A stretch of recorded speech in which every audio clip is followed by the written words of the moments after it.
Welcome to all.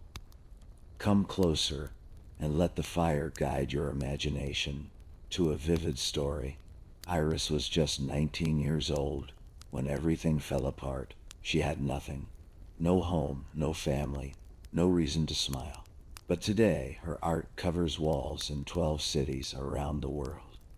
This is the story of how one girl with broken dreams became a symbol of hope. Iris lived in a small apartment with her mother and little brother. Her mother worked 2 jobs. Her father left when Iris was 7. The apartment was small, but it was home. Iris, she loved to draw. She drew on everything. Old newspapers, cardboard boxes, the backs of receipts. Drawing made her feel alive. Her mother always said, "Dreams don't pay bills, Iris." But Iris sure kept drawing anyway.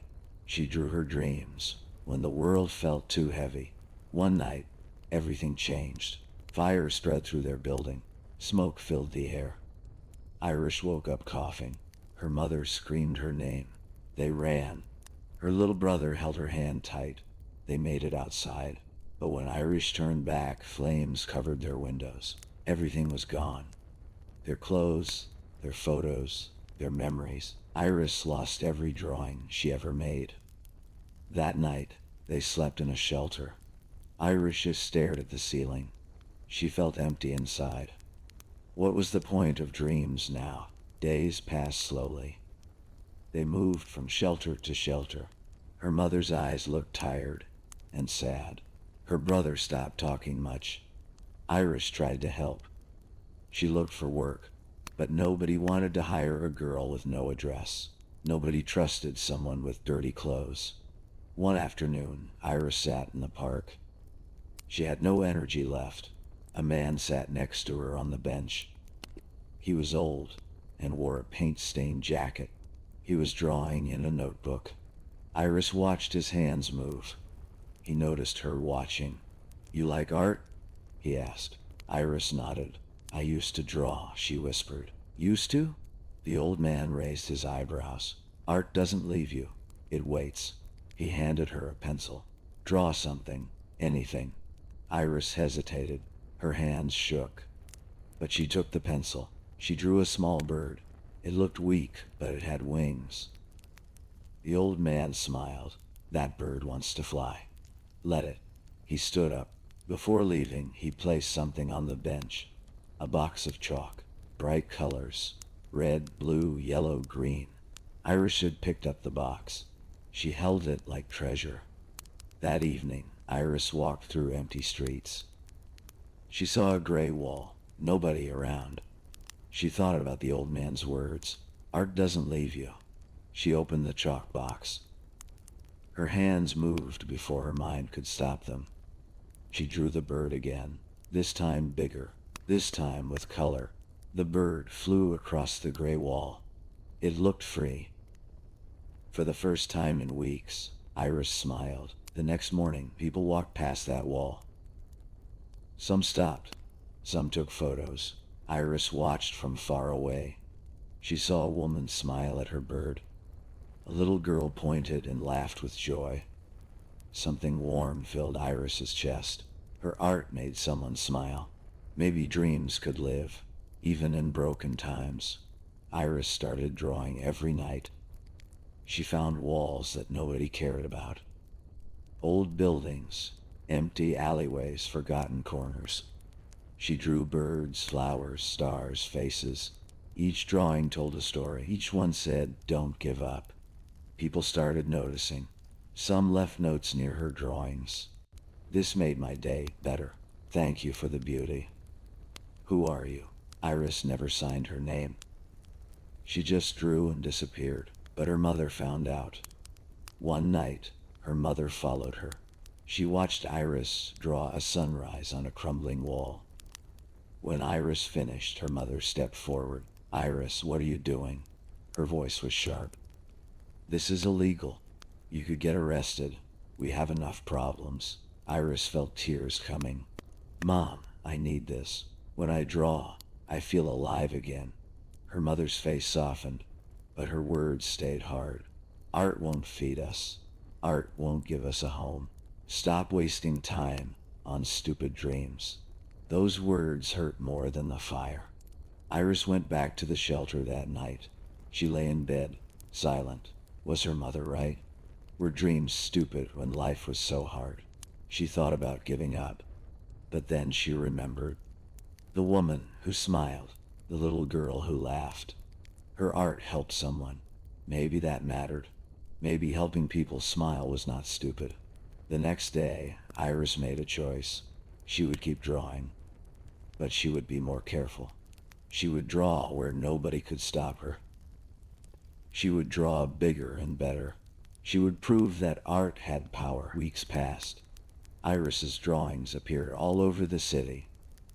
A huge butterfly on a library wall, a galaxy of stars under a bridge, children holding hands on a school fence. The city started talking. Have you seen the mystery artist? The drawings are amazing. They make the ugly places beautiful. Local news wrote about her. Unknown artist transforms forgotten neighborhoods. Iris read the articles in secret.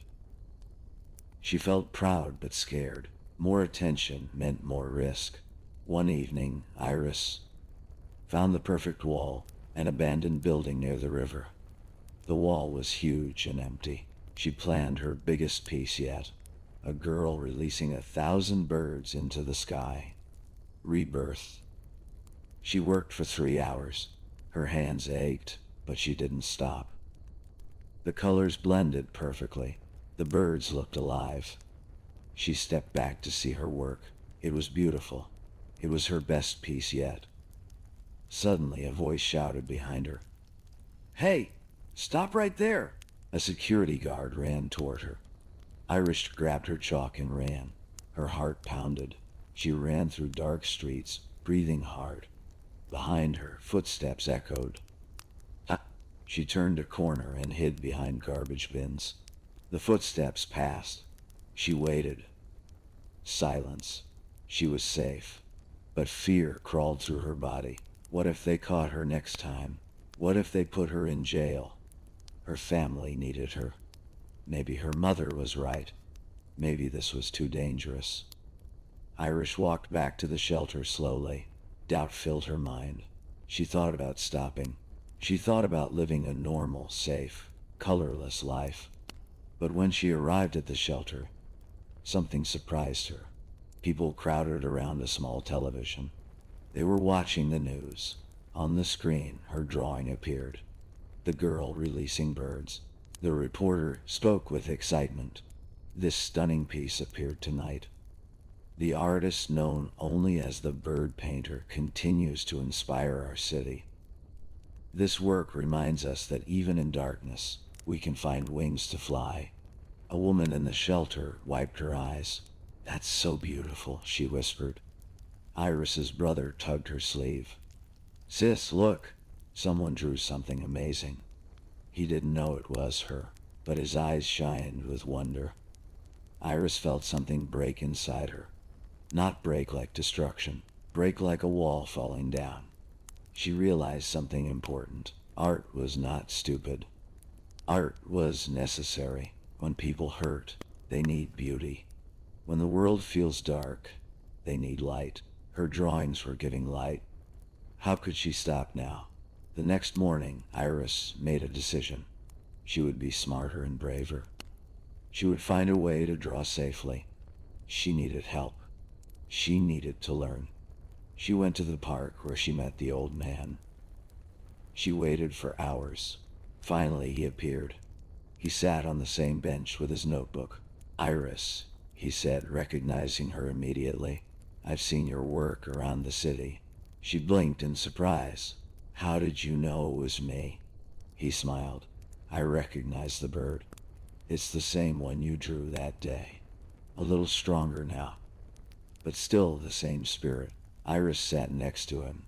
"I need help. I want to keep drawing, but I'm scared. I almost got caught last night." The old man nodded slowly. "Fear is normal, but fear should make you careful, not silent." He paused. "What is your name?" "I'm Iris."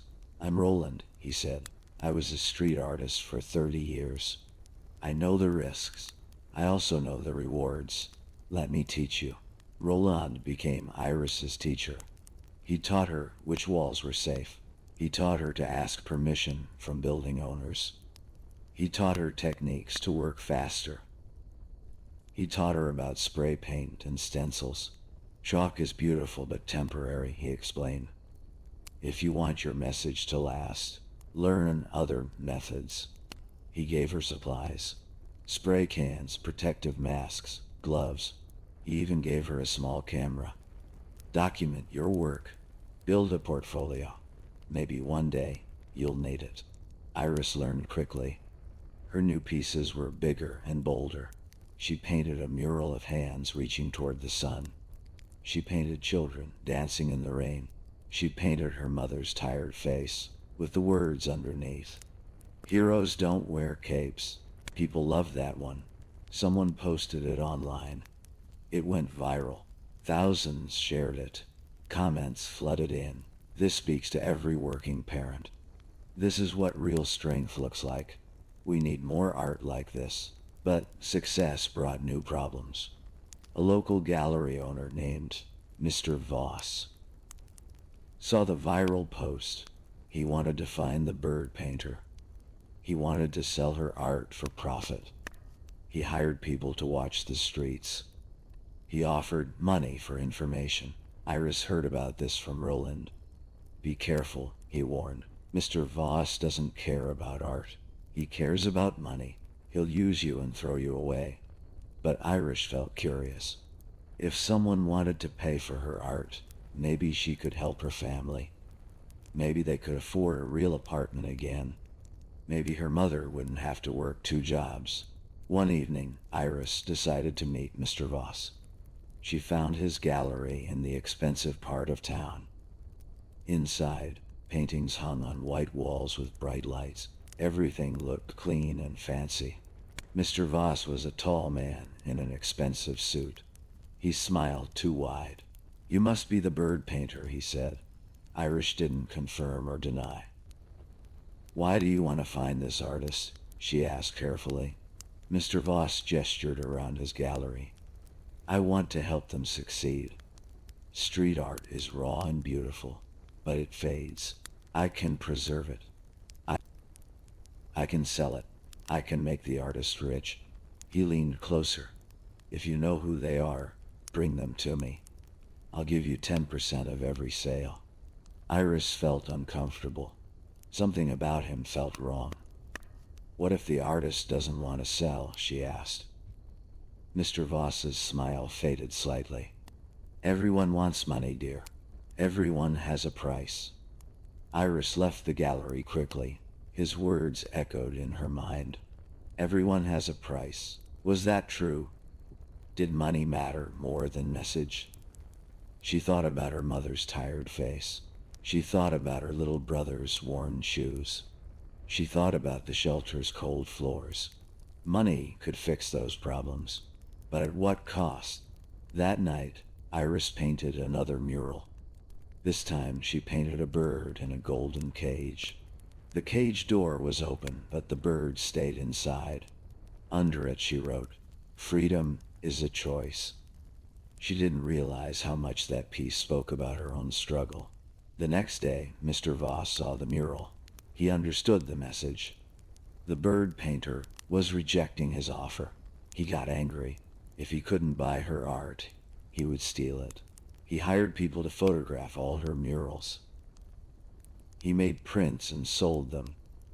Original street art by the bird painter, his advertisement said. But they weren't originals. They were copies, and Iris got nothing. She found out when Roland showed her Mr. Voss's website. Her art was being sold for hundreds of dollars. Her message was being used for profit. Anger burned inside her. What can I do? She asked Roland. He shook his head sadly. Street art has no legal protection. Once you paint on a wall, anyone can photograph it. Iris felt helpless. Her work was being stolen, but she couldn't prove ownership. She had no official record. She never signed her name. For a week, Iris didn't paint anything. She felt defeated.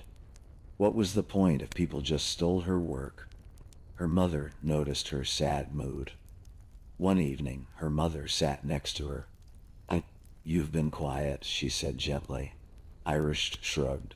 Someone is stealing my art and selling it. She hadn't told her mother before. But now the secret spilled out. She expected anger. Instead, her mother's eyes filled with surprise and something else. Pride. You're the bird painter? Her mother whispered. Iris nodded. I'm sorry, Mom. I know you said dreams don't pay bills. I know I should focus on real work. But I can't stop. Even when it hurts. Her mother was quiet for a long moment. Then she took Iris's hand. I was wrong, she said softly. I was scared and tired. I thought dreams were dangerous, but I saw your mural. The one about heroes without capes. Her voice cracked. That was me, wasn't it? Iris nodded, tears filling her eyes. You're the strongest person I know, Mom. Her mother pulled her close. I'm sorry I didn't support you. I'm sorry I called your dreams stupid. Your art gives people hope. That matters more than I understood. She pulled back and looked into Iris's eyes. Don't let anyone steal that from you. Fight for your art. Those words changed everything. Iris realized she had been hiding. She had been anonymous because she was afraid. But anonymity made her powerless. If she wanted to protect her work, she needed to claim it. She needed to be visible. The next day, Iris made a plan. She would paint one final piece, a masterpiece, and this time she would sign her name. She chose a huge wall in the city center. The wall belonged to an old community center. She asked permission from the director. The director, a kind woman named Ms. Chen, was thrilled. This building has served the community for 50 years. Your art would honor that. Iris spent a week planning the design. She wanted it to tell a story. Her story. But also everyone's story. She sketched a phoenix rising from ashes. Flames below, stars above. The phoenix carried broken people on its wings, lifting them toward hope. On a Saturday morning, Iris began painting. She invited her mother and brother. She invited Roland. She even invited the local news. This time, she wasn't hiding. She worked all day. Roland helped with the high parts. Her brother mixed colors. Her mother brought food and water. Neighbors gathered to watch. Children asked questions. Elderly people told stories about the community center. The atmosphere felt magical. As the sun set, Iris painted the final detail. The phoenix's eye. It looked fierce and gentle at the same time. Then, in the bottom corner, she painted her signature, Iris, her real name, her true self. The crowd erupted in applause. Cameras flashed. A reporter approached with a microphone. You're the bird painter, she exclaimed. Why reveal yourself now? Iris took a deep breath. For a long time, I hid because I was afraid. Afraid of being caught. Afraid of being judged. Afraid that my voice didn't matter. She looked at her mother, who nodded encouragement. But I learned that hiding makes you powerless. If I want my art to mean something, I have to stand behind it. I have to be brave enough to say, this is me. This is my message. This is my gift to you. The interview went viral. Within hours, Iris's story spread across social media. Homeless teen artist reveals identity. From shelter to street, art icon. The girl who painted hope. Messages poured in from around the world. Other artists offered support. Organizations offered help.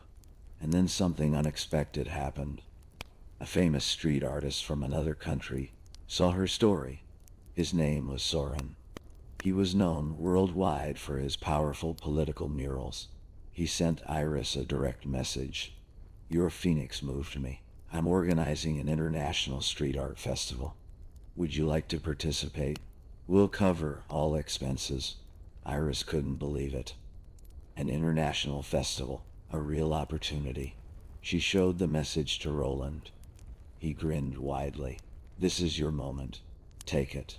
But doubt crept in. What if I'm not good enough? She asked. Roland placed his hand on her shoulder. You survived fire. You survived loss. You painted through fear and poverty. You're already good enough. Now go show the world. Iris accepted the invitation. The festival was 3 months away. She used that time to practice and create new pieces. Miss Chen let her use the community center as a studio. Donations came in to buy supplies. Her mother quit one of her jobs to spend more time with family. Life was still hard, but it felt different now. It felt possible. When the festival day arrived, Iris traveled to the host city with her mother. She had never been on a plane before. She had never left her state before. Everything felt overwhelming and exciting. The festival gathered 50 artists from 30 countries. Iris was the youngest. She felt nervous walking among such talent, but Soren greeted her warmly. Age doesn't measure impact, he said. Your phoenix gave hope to thousands. That's what matters. During the festival, each artist painted a mural on assigned walls throughout the city. Iris's wall was near a children's hospital. She decided to paint something for the young patients. She painted children flying on the backs of colorful birds. Each bird represented a different dream. Doctor, dancer, explorer. Above them, she wrote, Your dreams can fly. She worked for 2 days straight. I know. Hospital staff brought patients outside to watch. Children in wheelchairs. Children with bandages. Children with tired eyes. They cheered as colors filled the gray wall. One little girl, maybe 6 years old, tugged Iris's sleeve. Can you paint a bird for me? She asked shyly. Iris smiled. What color do you want? Pink, crying, because it's strong and soft at the same time. Iris painted a bright pink bird right in the center. She painted it larger than the others. Under it, she wrote the girl's name, Luna. The girl's eyes filled with tears of joy. That's me, she cried. I'm flying. That moment made everything worth it. All the struggles, all the fear, all the doubt. Iris realized that art wasn't about fame or money. It was about connection. It was about reminding people they mattered. When the festival ended, Iris's mural was voted the most inspiring. She won a cash prize. Not huge, but enough to help her family rent a small apartment. More importantly, she won something bigger. Recognition, respect, belief. Back home, opportunities continued to arrive. Schools invited her to teach art workshops. Community organizations hired her to paint murals. A publisher offered to create a book about her journey. Slowly, Iris built a career doing what she loved. She never forgot where she started. She continued to paint in forgotten neighborhoods. She taught free classes at shelters. She donated supplies to young artists who couldn't afford them. Roland stayed her mentor and friend. Her mother found work she enjoyed. Her brother started drawing too. 1 year after the fire that took everything, Iris stood in front of her old burned building. It was being rebuilt. The construction company asked if she would paint the exterior wall. Iris accepted immediately. She painted her most personal piece yet, a family holding hands. Behind them, flames. In front of them, a sunrise.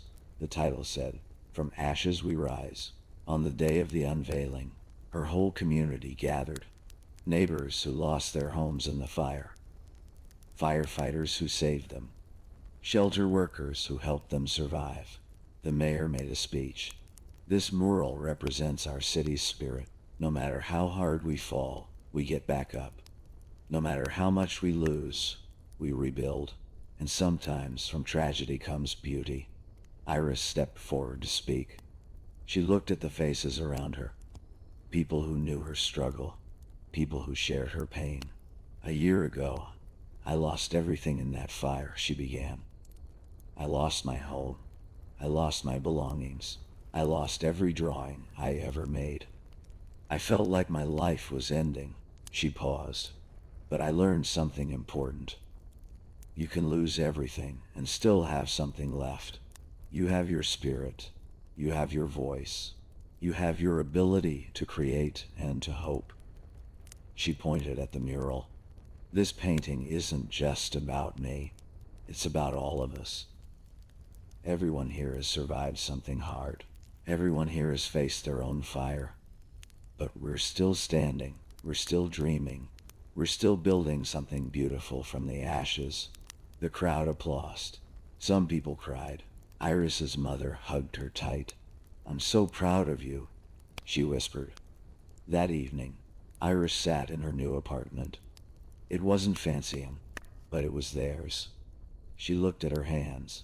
They were stained with paint. They were rough from work, but they were capable of creating beauty. She thought about everything she learned. Dreams are not stupid. They're necessary. Art is not a luxury. It's a language of hope, and sometimes the hardest journeys lead to the most meaningful destinations. Iris opened her sketchbook. She began drawing a new piece. A girl standing at a crossroads. One path led backward to safety. The other led forward into unknown territory. The girl was stepping forward. Under the drawing, Iris wrote words she would never forget. The bravest thing you can do is keep creating when the world tells you to stop. She smiled. Her journey was far from over. There would be more challenges, more obstacles, more moments of doubt. But she was ready because she learned the truth. Art doesn't just survive tragedy. It transforms it. It takes pain and makes it purposeful. It takes darkness and paints it with light. And that, Iris understood, was the greatest power any person could have. Iris started with nothing but a dream. She worked through loss and fear and poverty. She failed many times. She was stolen from. She was doubted, but she never gave up. Today, her murals cover walls and cities across the world.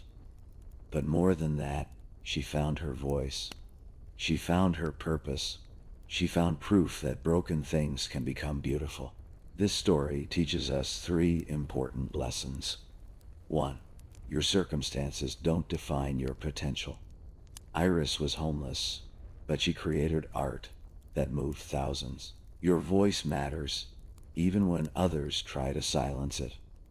Iris was told dreams were stupid, but she proved they were necessary. 3. The bravest act is to keep creating when everything tells you to quit. Whatever your dream is, don't stop chasing it.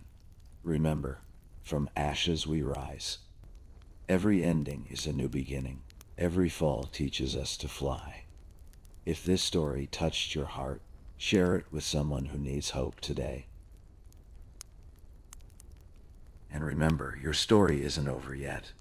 Keep painting your dreams.